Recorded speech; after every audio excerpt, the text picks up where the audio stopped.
I think instead of moving aside from just the video games, because like it's a crapshoot what's going to come out, I thought we could do 5 predictions, just general predictions that we think that are going to happen for 2022, and then we can kind of talk and see how likely it is going to be. So yeah, why don't you start it off and we'll go from there. Do you want me to start with the good ones and work my way down to the bad ones? Actually, I think I might do that. I won't even change my mind on this.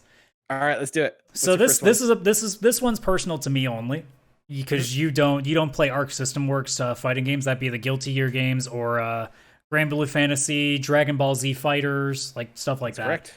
I think they're going to do a brand new anime license series, but I don't think it's going to be one license. I think they're going to try to do what, say, Jump Force was supposed to be, and try to do a much more condensed one. Now, I don't think it's going to be like One Piece, Attack on Titan, and all these other franchises. I think they'll work with like a anime studio and get like a couple of their franchises together. I don't know who it could be.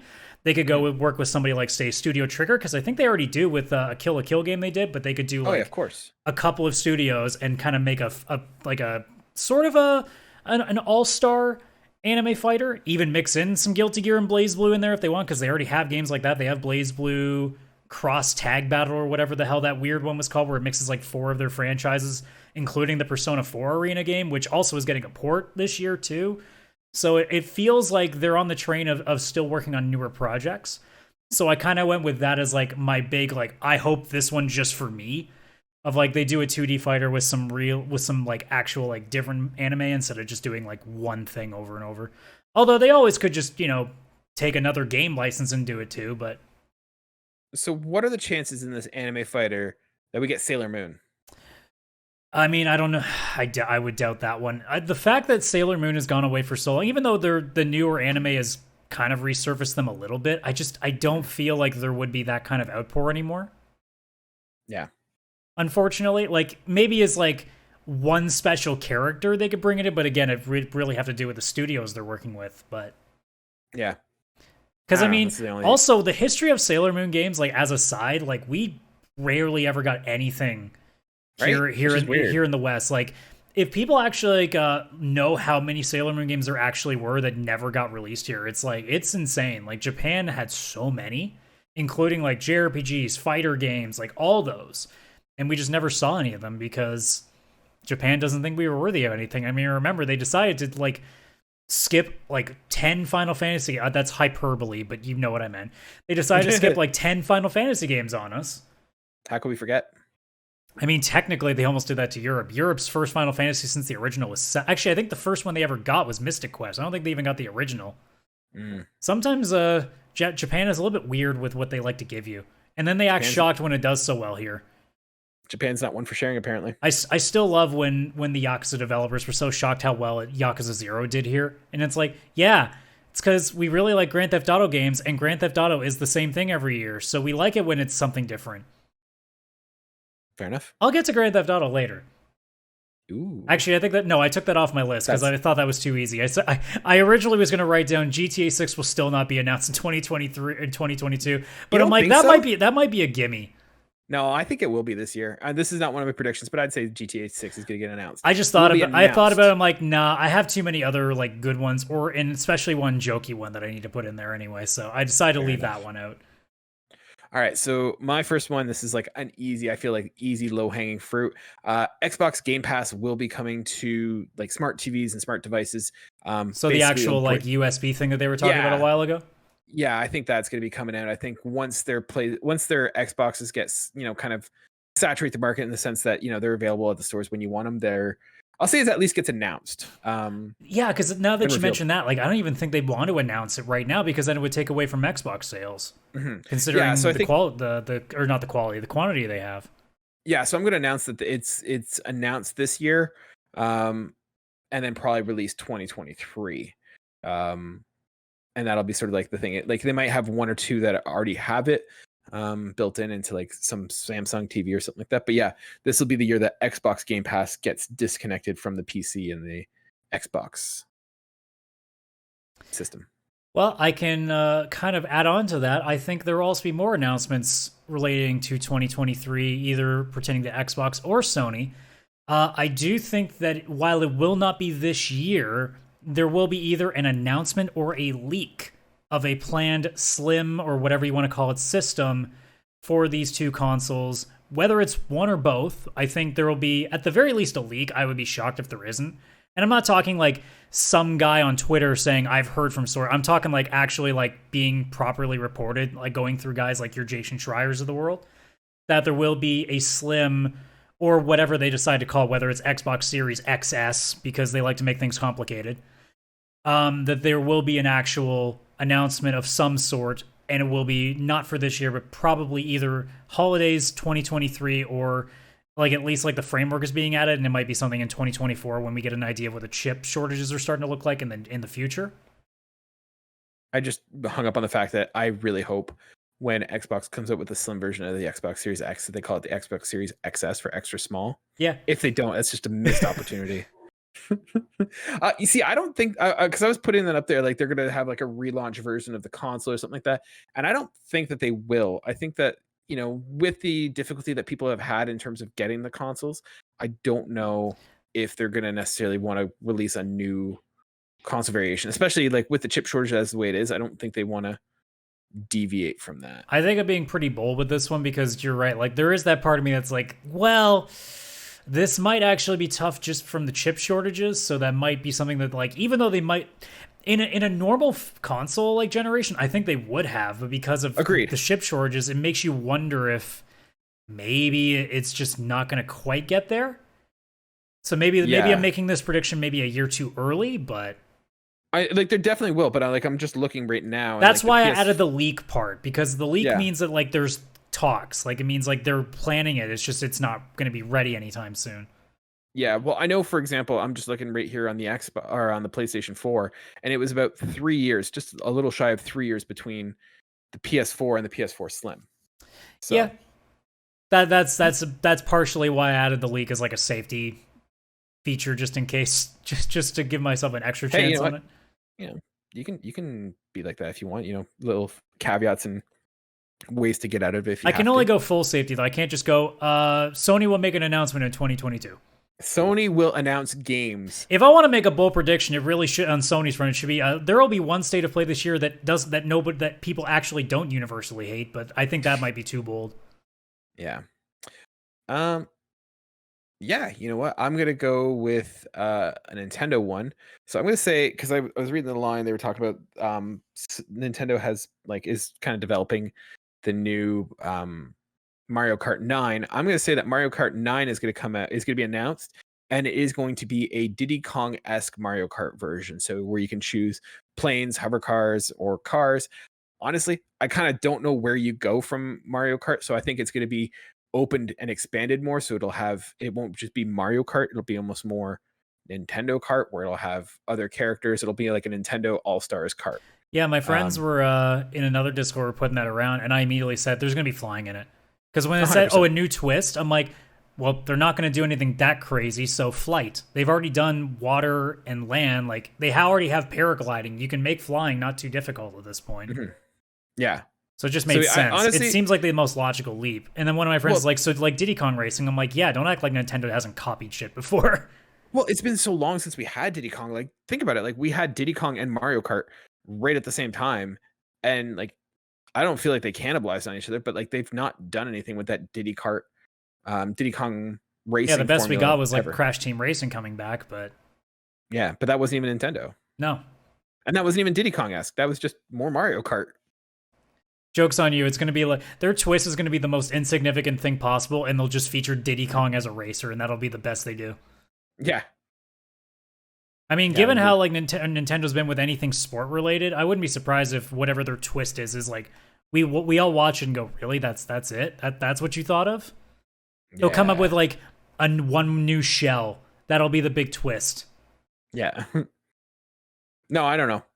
Unless Nintendo's it would be the logical leap though that it would be like flight. Yeah. All right, your turn. Okay, so this is where I stop being nice. This is where I start being a little more pessimistic. Sony will announce sometime in 2022 what their alternative to Game Pass is going to be, aka their rebranding of PlayStation Now.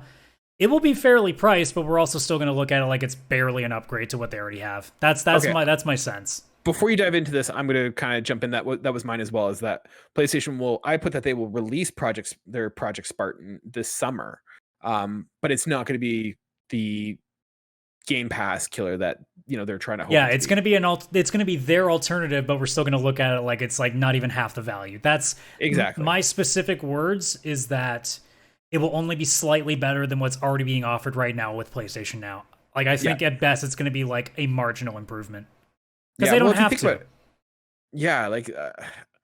One, they're not going to put their exclusives on there like day and date because why would they? They'll probably put one that's been out in the last 6 months to be like, here's a big one that you guys have been looking for, but they won't. Like Miles Morales or something will be. Yeah, they won't come out with it and be like, God of War Ragnarok will be on it right away. It'll be like, let's say they announce it for the summer, they'll say Forbidden West will be available. No, not even Forbidden West. It will probably be. If Miles it's within Morales 6 months, I think they would just to get the uptick right away and then immediately cut it like within a month. I could see them doing something like Returnal. Ratchet and Clank, like especially like Returnal, where like, hey, here's a PS5 game that a lot of you have probably like us have been sitting on it, kind of saying, "Is this for me?" Go give it a shot. But yeah, I don't think it'll be the Game Pass killer, and you can find out by looking at our previous episodes where we talk about this Project Spartan. So is that both of our threes? I guess I got to keep going then. Oh no, I'll go. I go this time. I got a spicy one for you right now. Oh. Cyberpunk. Well, this is kind of not a prediction, but it is a prediction. If it's about the next gen, I'm with you on this too. It is Cyberpunk next gen will be released, and I think where we're going to differ a little bit is I'm going to say people are actually going to come around. They're going to actually give Cyberpunk a shot, and I think there's going to be a renaissance in terms of people coming around and being like, "Hey, this is actually a pretty good game." Okay, so my version was the next gen release will be delayed to the second half of 2022 because it's currently slated for early 2022. And then upon release, it will still be considered a buggy mess, but at least in a playable state. No, I think people... Because like the thing I said about Cyberpunk, and I said it before and I'll say it again, that game has problems. It is. I didn't say I was going to hate it. I just said it's still going to be buggy as hell. No. I think that they've kind of given up on the past gen systems, and they are now working on the next gens, and I think it's going to be a little bit easier for them. Because like think of how the PC went. The PC went pretty well. So I think it's gonna be received better, and I think like deep down there is a good game, a good story, and like it's a fun RPG game, and I think it was bogged down by being tied to the last gen systems, and so a lot of people are probably holding out waiting for the next gen system update, and I don't think CD Projekt Red can realistically get away with giving out a subpar system, so they're not going to release it until one, it's ready, and they're going to release it when it's like, I'm not going to say perfect, but when it is impressive, because if they release a hot mess again, they're done. I will say, my intent with a lot of these predictions is not to be right. I don't like being right with predictions as much as I like saying... That's why you lose predictions, sir. I know. I know that when I am right, unfortunately, with the really pessimistic stuff I do, that I end up like bathing in the glory of it. But I want to be wrong, because if I'm wrong, it means it's better. So, like, I want Sony's alternative to Game Pass to be amazing. I want the next-gen Cyberpunk to be amazing, because that's what I wanted Cyberpunk to be the first time I got it. So I hope that all of these predictions I make are wrong, because it means good things happen. So win-win, I guess, yes. Position there. See, I'm going with the sense I'm here to win. I'm not, saying what I want to happen. I'm saying what will happen based on my Nostradamus reading of the tea leaves. I mean, it's not that I want this to happen in terms of like the bad stuff to happen, like Spartan. I do, but heavy is the crown that wears, heavy is the head that wears the crown. Well, in the end of the day, I tend to luck into wins just on the basis of me just always thinking the worst can go wrong. Mm-hmm. And if it doesn't happen, well, I may say that I'm a loser, but at least I'm a loser enjoying the stuff that I was wrong about. That's an optimistic view. So is that your number 4 too? That was my 5th one, but I can obviously go with the last one that I have because it's a pretty quick one. Because its release date right now is set for November 11th, my brain goes, Starfield's going to get delayed into 2023. Only really? Because the Omicron virus is starting to screw things up again. I feel like this might hinder some development again. And because it's so close to like the holiday season, my brain's like, ugh, this is looking prime like a March game all of a sudden. See, I was gonna put on there like something about Starfield. Like, where do you think Starfield's gonna fall? Do you think it's gonna be more of a New Vegas Skyrim, or do you think it's gonna be more of a 76 kind of game? If I want to be really bold, I'm gonna say similar to what a lot of people are looking at the next Mass Effect game to be. I feel like we all are going to be completely wrong on what Starfield's going to be. Like yeah, but how do you think it's gonna be received? A lot of people are going to be like, sorry, I didn't mean to cut you off, but like a lot of people are going to be with Mass Effect thinking like it's going to be a continuation of Shepard and all the stuff that we love from the trilogy. I think people need to kind of take a step back and wait because yeah, like it's been a while now. Believe me, they've already screwed up one thing. Like you better be careful with what you wish for because they might do something that completely ruins everything for you. So kind of hang back. But with Starfield, my brain just goes, we're all just assuming space fallout. And my thing is like, well, they already have the Outer Worlds now with Microsoft under contract. So like they don't need to have competing games doing the same thing. I feel like Starfield might be a little bit different than what we all think it's going to be. I don't know specifically what that is, but that's why I'm waiting. But because we haven't seen, if it really was an open world Fallout game, believe me, we would have seen footage by now. That's the thing with Starfield still not showing anything aside from their cinematic trailers that makes me go, I think they're doing something a little bit different than what we're thinking it's going to be. Yeah, I don't think it's gonna be a Fallout-esque style game because like typically by this time you'd hear like, oh yeah, Bethesda's in our city on our campus taking pictures and stuff, and I've heard nothing about Bethesda. You'd see like the faux gameplay trailer of somebody getting shot in slow motion with like some superpower being used by now. Yeah.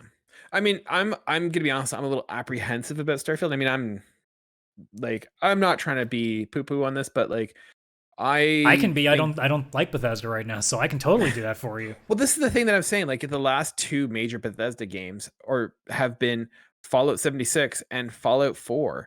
And I liked Fallout 4. I platinumed it. It's whatever. I'm a sucker for Fallout. Like, I love that post-apocalyptic thing. But like, it was not the strongest entry in terms of like a Fallout 3 or a Skyrim or something like that. Like, it was pretty forgettable. Like, and I don't know. I like the pedigree that Bethesda has. Like, they haven't had a blowout amazing game. Bethesda Studios, not Bethesda not Bethesda the publisher, but Bethesda the developer.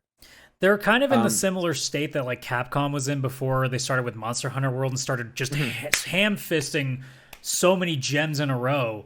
So it's like you feel like maybe Starfield is the one that changes their fortune, but it also could just be a continuation of the arc of bad games. Yeah. So it's hard to tell.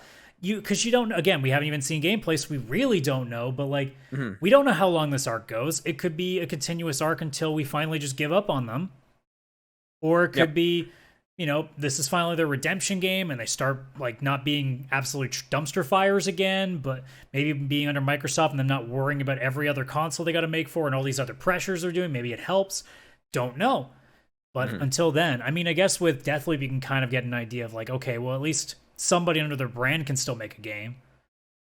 But at the same time, it's still Bethesda, and we still have that track record of like, well, they seem to do okay if it's Doom or something that isn't related to Fallout, but those are different studios. That's id, and that's that's the thing. Arcane. As soon as you get into Bethesda Studios, it's when it's like, well, these guys just seem to think if you just put the same thing out every time, people will just be like, cool, it's got a fresh coat of paint, I love it. And the thing is, they haven't done anything different to suggest that they announced that they're making like a new engine or anything like that, or like not that I know of. I mean, so like they haven't changed. They might just anything. be using Unreal 4 for all we know. Like, who knows? But yeah, for me, my last prediction is that The Last of Us multiplayer will be released. But it's not going to just be a multiplayer. It's going to be a fully fleshed out standalone Last of Us game. And I'm not saying like the same gameplay as we had with Last of Us 1 and 2. But you're talking more like a short story with the multiplayer in it? No, I think it's going to be like an open world. Like it's going to be some sort of like, I don't want to say it this way, but it's going to be like an open world like almost like a game as a service kind of thing? Almost. Like I don't want to call it as a game as a service, but it'll be one of those like live multiplayer community. But like kind of like games. Maybe like what Destiny does or what kind of, yeah, like along that. It's going to be like that State of Decay, I guess, sort of would. Yeah, that kind of thing, like that, or Ark or Rust or something like that. Like I think it'll be more akin to that. Because I mean, it's been 3 years now since Last of Us 2 came out, and they were working on the multiplayer before that got released. So like work had been done, the engine is done, right? Like a lot of the stuff is already done. So why is it taking them 3 years to release a multiplayer? And they said that their scope and what they wanted to do was larger than what they had time. So I think it's I think it's possible. Yeah. So yeah, I think that'll be announced and probably released. I think that's gonna get released probably like October, November. And it'll get announced like around E3. Because like Naughty Dog has to be doing something. Like what else are they doing right now? Well, apart from like the rumored Uncharted, well, the Uncharted remaster, and unless they've been secretly working on the next game, but yeah, I just feel like 3 years to make a multiplayer add-on is a lot. Yeah, but again, we also don't know what the pandemic's kind of done to that flow, so ironic. All right, Adam. So that's any last predictions, or that was 5, right? Yeah, that was 5. We kind of mixed in a couple of them, but if you have more that you want to go for. But I'm tapped out. We're still going to be complaining about microtransactions. Activision Blizzard still won't have its shit together. EA still won't have its shit together. The only hopeful one is that maybe we'll still be stop talking about NFTs by the end of this year, but I'm not even sure that's a thing. No, that's just starting, my friend. That's just starting. But I think, you know what? Like, I think the NFT conversation, like, it is scummy and it's gross how they're doing it right now. But like, I don't know, the technology, the NFT technology, and what they want to do is kind of neat. That the idea of having permanent, you know, transferable, like items and equipment that can be like passed along. Like if I'm using something and then I pass it along to a friend or something like that, like that's kind of would and definitely that'd be something that'd be really cool. Like think of it in like, if you're playing like a Call of Duty or Fortnite or something like that, and you have NFT, and I'm not saying that's like, I'm not talking the monetization aspect, but if you have like NFTs where like you have an item that you can craft, and that item can then be, if you get killed, that item can get stolen from you, and then that someone else has it. Like that's kind of neat. Like that technology of what the NFTs can do is really neat.